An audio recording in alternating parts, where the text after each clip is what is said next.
कान्हे को दरिया लेके छठ घाटे जाई, दुनिया के नोची कोटी घटवे बनाई। कान्हे को दरिया लेके छठ घाटे जाई, दुनिया के नोची कोटी घटवे बनाई। जोड़ा सूप नरियर लेके दौरा सजाई, जोड़ा सूप नरियर लेके दौरा सजाई।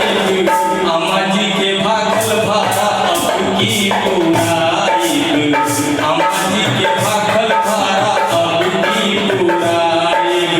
भैया सभी हम भोजपुरिया समाज के रमेश जोशी कोटि कोटि प्रणाम कर रहल बानी।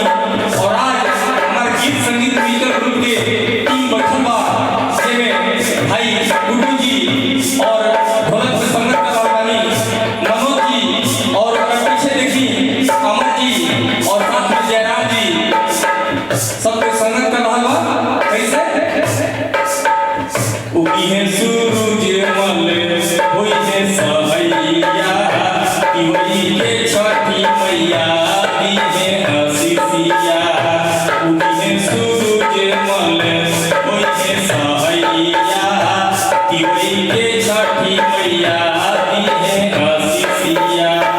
लामे लामे मुखिया से घटिया सजाई, लामे लामे मुखिया से घटिया सजाई। अम्मा जी के भागल भारा अब की पुराई, अम्मा जी के भागल भारा अब की पुराई। गेहुआ के छाटी पीसी ठिकुआ छनाई, काचही बांस के बहमिया बनाई।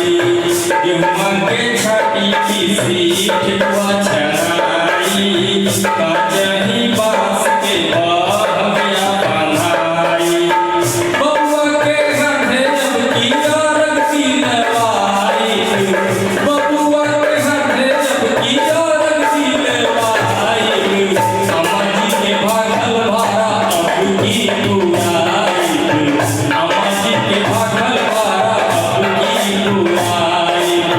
कान्हे को दरिया लेके छठ घाटे जाई, दुनिया के नोची कोटी घटवे बनाई। कान्हे को दरिया लेके छठ घाटे जाई, दुनिया के नोची कोटी घटवे बनाई।